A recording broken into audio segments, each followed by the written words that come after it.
boys and girls. I am yours truly, the one and only Brother Ricky, and I am happy as per usual to be here with all of you on P Stars Radio. The time is now 10:36 a.m. Folks, ladies and gentlemen, the stage is now set. All right? The stage is now set, and we are here. And when I say we are here, the NFL playoffs is now officially here. But not only that, folks, the national championship for college football is also here as well. It is also here as well with the Miami Hurricanes, who will be facing off against the Indiana Hoosiers for the for college football national championships. Oh me, oh my, what a time to be alive, all right? I, for one, am very excited. I'm really excited because, especially considering, because I saw the match between or Miami University and Ole Miss. And that game, I'm not gonna lie. For that game, I almost thought that the Hurricanes would have lost that match, considering as 27. It was Ole Miss 27 and Miami University 24, and I believe it was down around the 1 minute mark, like 1 minute and 24-second mark for the fourth quarter, right? So at that point, at that junction, it looked like it was over. Ole Miss was calling it wraps. They're going to call it game, right? But somehow, some way, Miami University was able to get the stop on them within that 1 minute mark to be able to secure the match with 31-24, allowing them to advance for the national championship game. I was bewildered, to say the least, all right? Bewildered. And then you have, I believe it was yesterday. Was it yesterday? Yes, yesterday. The match between Indiana and Oregon. Indiana just so happened to deliver a blowout win against Oregon to allow themselves to secure a spot for the national championship, again, which will now be between Miami University and Indiana. So, again, the match between Indiana resulted with Indiana finishing off with 56 points and Oregon finishing off with 22. Okay, so for both teams, again, Indiana 56 and Oregon 22. Yeah, 22. So I see for the first quarter here, Indiana came out with 14 to start off the first quarter, and Oregon finishing off with half of that for the first quarter of the matchup. And then come in the second quarter between Indiana and Oregon, Indiana came in with 21, while Oregon couldn't come up with anything. Oregon couldn't come up with anything for the second quarter of that matchup. And then finally, with the third quarter, you had Indiana coming in with 7 points, and Oregon coming in with 8 points. So that's one up on Indiana for the third quarter, right? But then for the final quarter, which is the fourth quarter, Indiana came in with 14 points, and again with Oregon coming in with half of that, which was 7 for the fourth quarter. So Indiana came in on a mission, all right? Them boys are on a mission. Considering these guys came in with 15-0 for the season, 15-0, these guys were on a mission. These guys are hungry. I'm not gonna lie. Indiana, they got a group full of dogs on that team, straight dogs. These guys are here, and they're not here to play. So it kind of makes you wonder what it's gonna look like between the matchup with Miami University and Indiana come this national championship game, which will be happening, if I'm not mistaken, on the 19th I believe the national championship match, will be taking place on the 19th, between Miami University and Indiana at the Hard Rock Stadium in Miami. So it makes you wonder, man. It makes you wonder. These guys are not coming to play, and you would hope, because for me, I'm rooting for Miami here, okay? I'm rooting for Miami. I reside in Florida, okay? So I'm going to be a little bit biased here and root for Miami. But may the best team win anyways, right? May the best team win. But all in all, I will be rooting for Miami here. But again, with Indiana finishing off the regular season with 15-0, no losses whatsoever, even up until this point, no losses. You got them conquering Oregon with 56-22.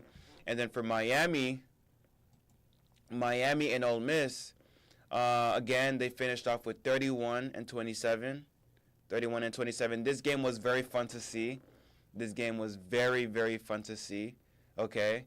For Miami, the first quarter, they came in with 3 points. I think I brought this up last time. I probably didn't. But 3 points for Miami coming in the first quarter of the match. Miami 3. Ole Miss came in with nothing. Okay. And then for the second quarter, you have Miami coming in with 14 points, and then Ole Miss coming in with 13. Right. So that's one less behind Miami. And then for the third quarter, Miami couldn't come up with anything to put in the scoreboard, while Ole Miss came in with 3 to secure for the third quarter. And then finally for the fourth, you have Miami finishing off with 14 and Ole Miss coming up with 11 points. So, yeah, man, you have Beck, the quarterback, putting up 268 passing yards for Miami. You have Fletcher Jr. coming in with 133 rushing yards also for Miami. And then receiving yards, you have Marion with 114 receiving yards for Miami. And then for Ole Miss, for their quarterback, Chambliss came in with 277, quite a bit more over Beck in terms of passing yards. And then we have, for rushing yards, we have Lacey, running back, who came in with 103 rushing yards. And then wide receiver, Stribling, came in with 77 receiving yards for Ole Miss. I'm not sure how many sacks, because it seemed to be that they had, at least for Miami, they looked like they had quite a bit good protection for their quarterback, right? They had a lot of protection for their quarterback to make the necessary passes to their wide receivers or their running backs. So for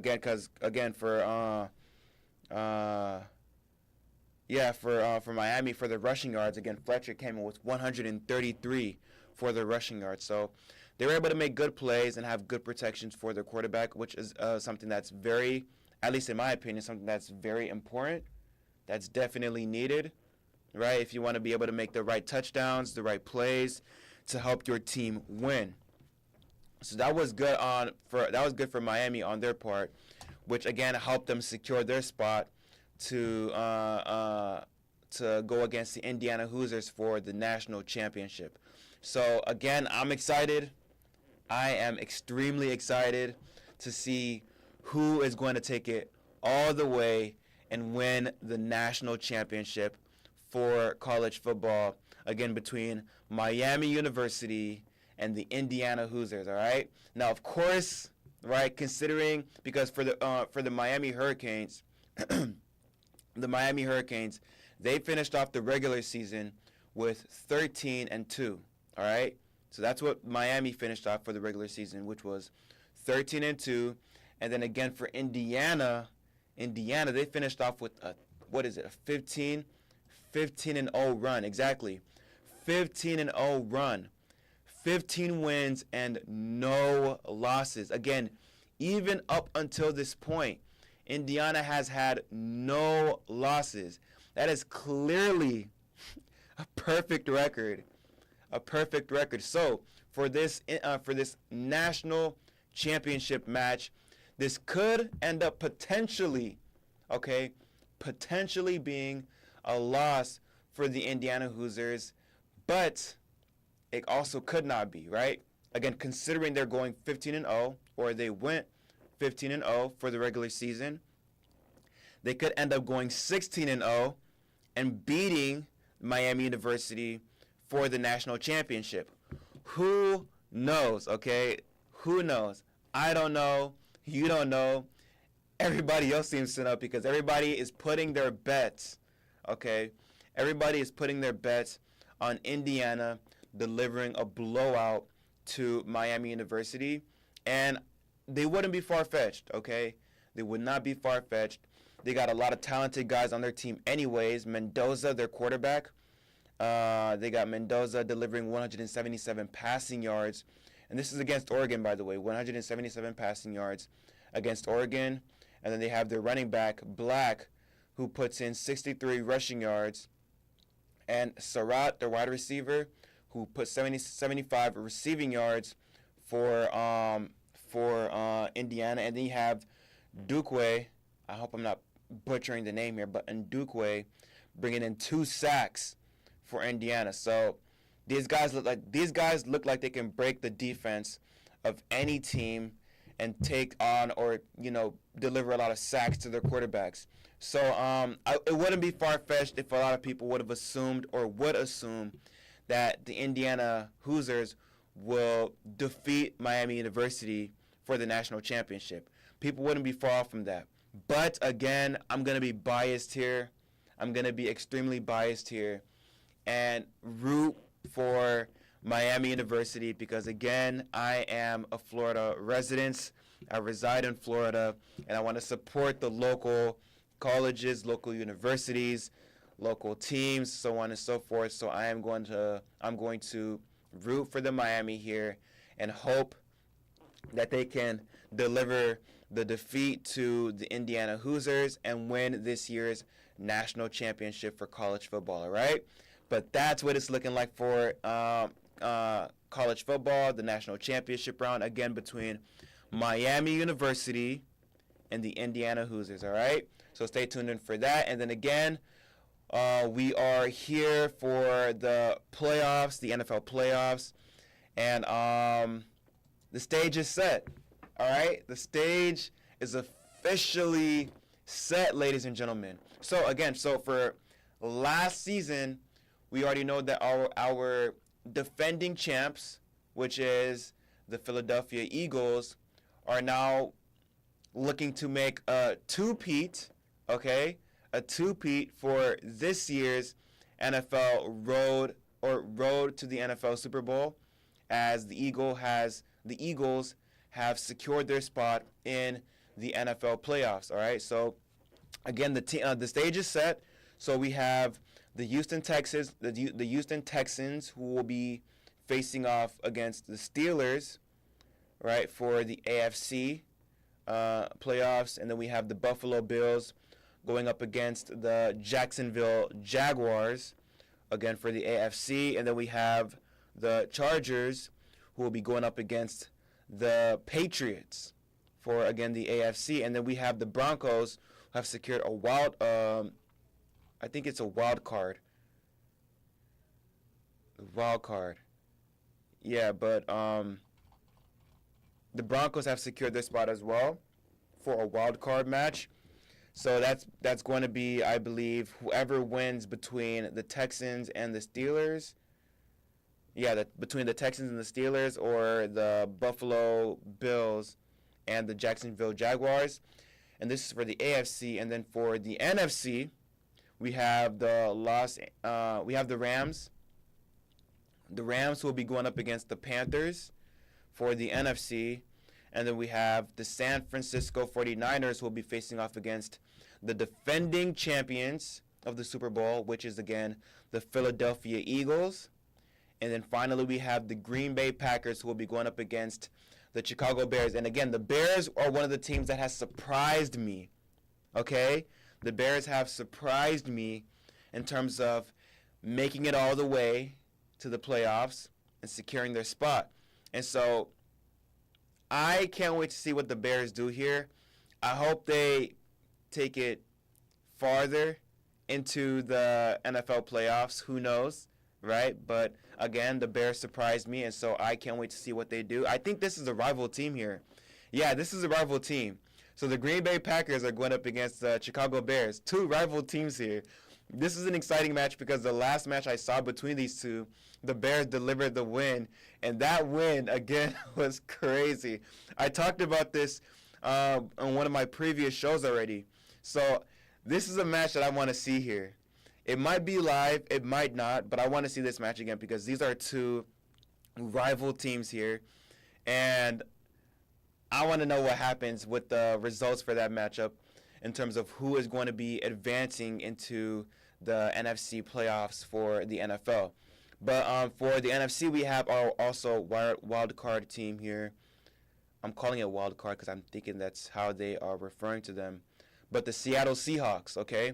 So the Seattle Seahawks also have their spot secured in the playoffs as well. So I believe they will be going up against the winners of either the Rams and the Panthers or the Eagles and the 49ers.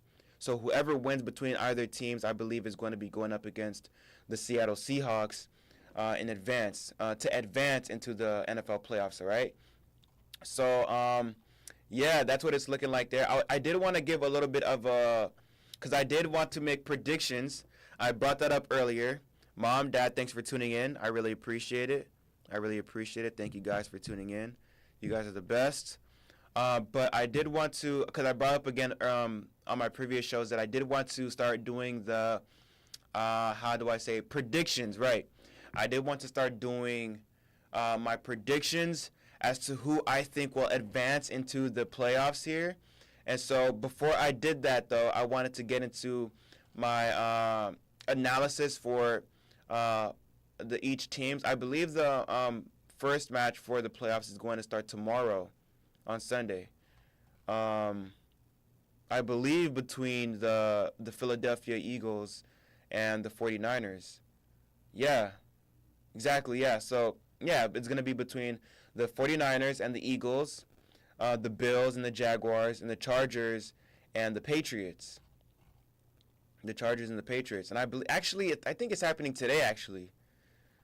The wild card weekend, so the playoffs is going to be starting today, if I'm not mistaken. Yeah, so, but before I get into that, I'm going to get into my analysis here for both teams between the Eagles, the defending champions, and then the 49ers, okay? So, if I'm not mistaken, for the 49ers, they have a player by the name of Brock Purdy. If I'm not mistaken, I believe he is their quarterback. I might be wrong here, but Brock Purdy, who seems to be coming back from an injury. An injury? Yeah, the quarterback for the San Francisco 49ers seems to be coming back from an injury. And it doesn't look like hopes are high, should I say, for the 49ers. It doesn't look like the hopes are high considering Purdy is just coming back from his injury. I believe he sustained a torn ulnar collateral ligament in his right elbow. And yeah, you're gonna need. I'm gonna assume this guy is a right-hander when it comes to serving his throws as a quarterback, and so to be coming off, from your elbow injury, that might be a big risk. But considering that this is a high-stakes match here, and it's the playoffs, right? I guess it's a risk that the 49ers are willing to take, right? It's a risk that they're willing to take because it could be too soon here. It could be too soon. But, again, if the 49ers are willing to take that risk, then so be it. Hopefully it's a well-betted risk considering that they're going to be going up against, again, the defending champions of the Super Bowl from last season. So Brock Purdy seems to be returning back from his injury. And let's see here. What does he have here? So for Brock Purdy, he has 2,167 yards, 20 touchdowns, tied at 19th. Whew, this guy seems to be, this guy seems to be seasoned. Holy. But again, 2,167 yards, 20 touchdowns in total, I believe, for the regular season 2025 to 2026. 10 interceptions. And 10 interceptions, tied at 23rd.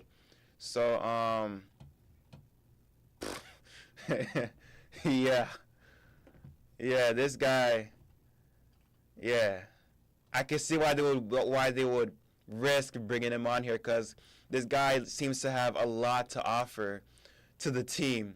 So it'd be a very big advantage to have him on there. But again, coming off that injury, that right elbow injury, it's a very big risk, but it's a risk they are willing to make. Okay, so so you have Brock Purdy coming back from his injury.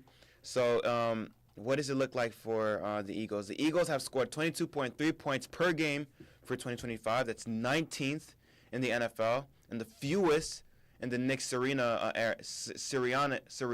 era, right?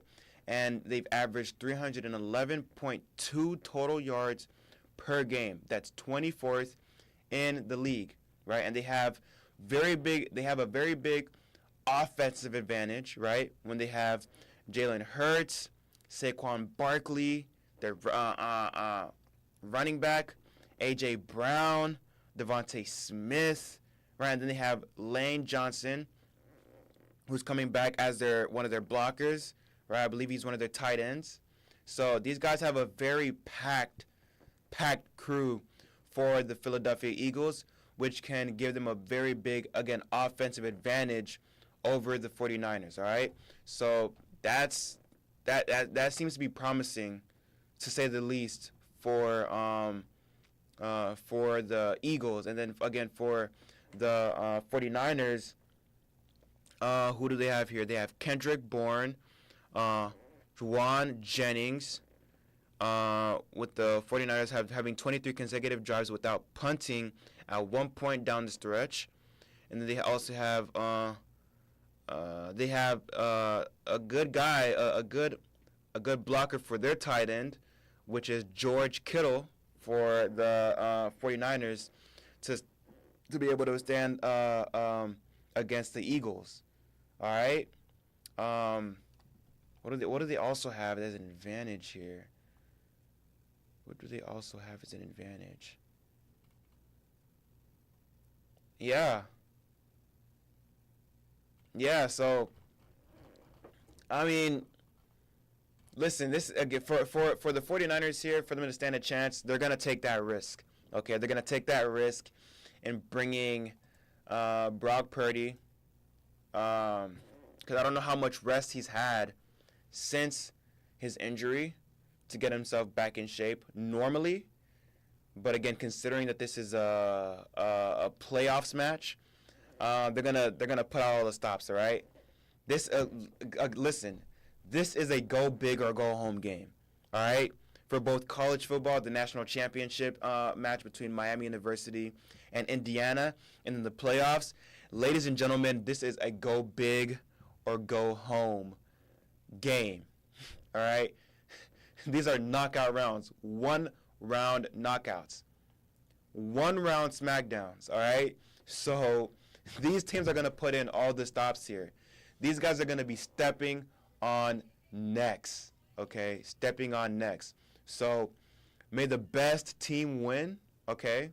May the best team win.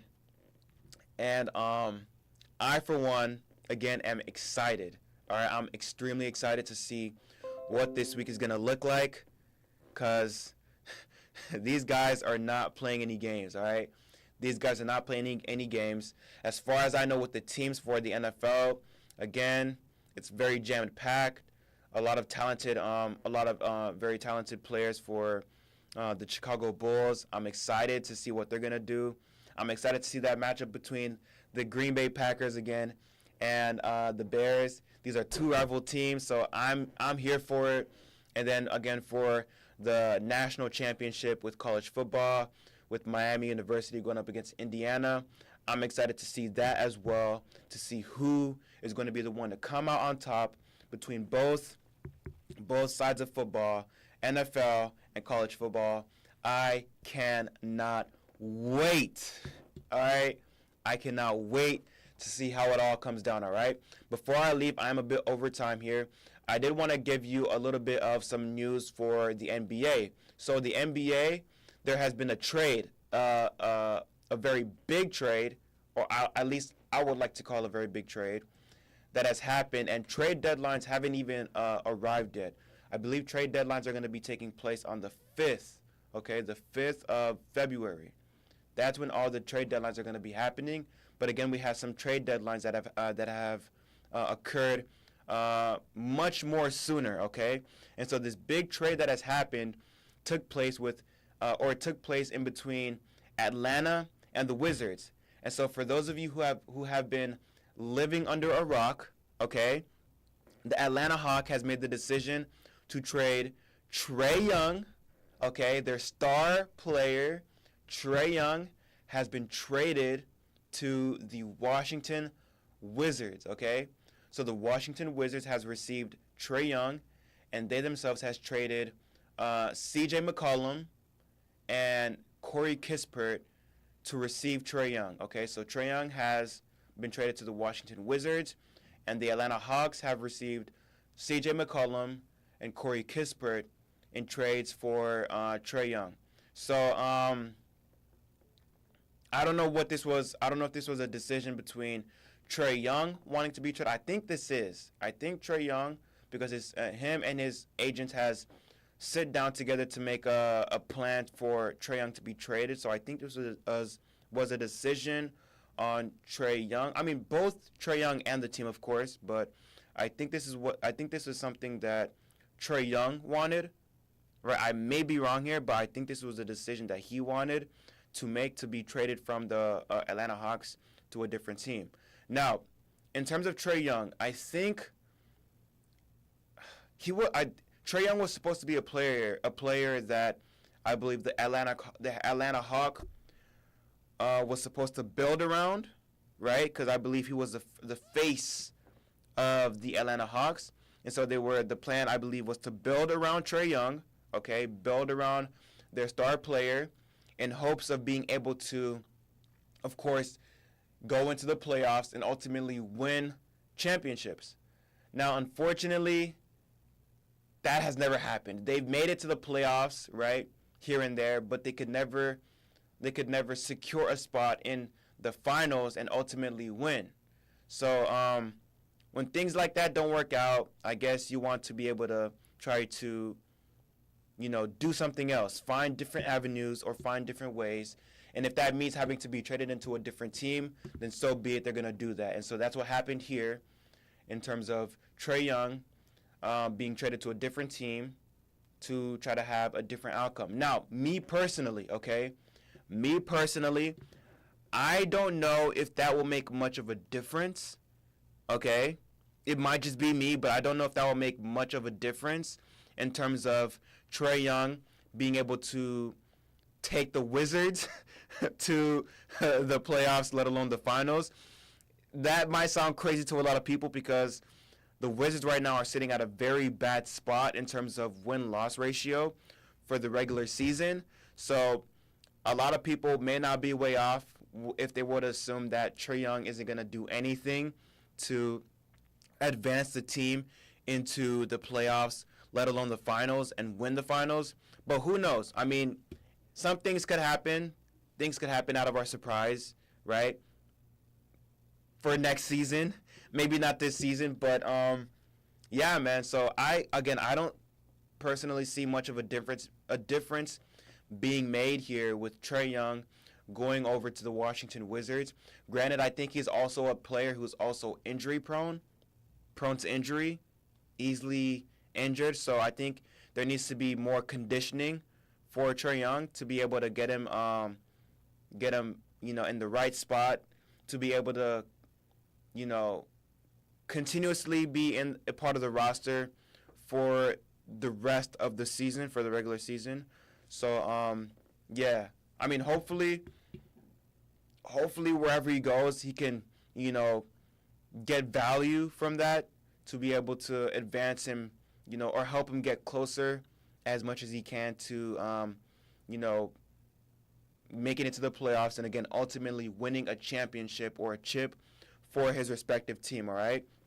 So, again, that was a trade that happened between the Atlanta Hawks and the Washington Wizards. Again, this was a trade that was a bit too early considering the trade deadlines are going to be taking place on the 5th of February. And I'm also hearing talks as well, okay, of another possible trade that's going to be happening with the Grizzlies as they are trying to look to trade Ja Morant, another star player for the franchise, all right? So nothing's happened yet, but again, there's talks of interest with the general managers of the Grizzlies looking to see if they can trade Ja Morant ahead of the trade deadlines of the NBA. So who knows? We'll just have to wait and see what happens then, all right? So I'm going to leave that there for you guys to harp on, to reflect for the NBA. All right, but I'm going to give you your verse of the day. I am going to give you your verse of the day.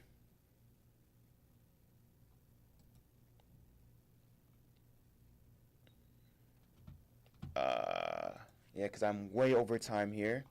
Way over time. But excuse me for a moment. Okay. All right, so our verse will be coming from Mark chapter 4, verses 41. The verse of the day will be coming from Mark chapter 4, verses 41. Verset l'absorti dans Marc chapitre 4, verset 41.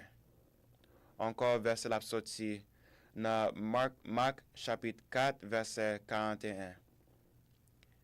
And it reads, "And they were filled with great fear and said to one another, Who then is this that even the wind and the waves obey him?" Allow me to read that for you one more time.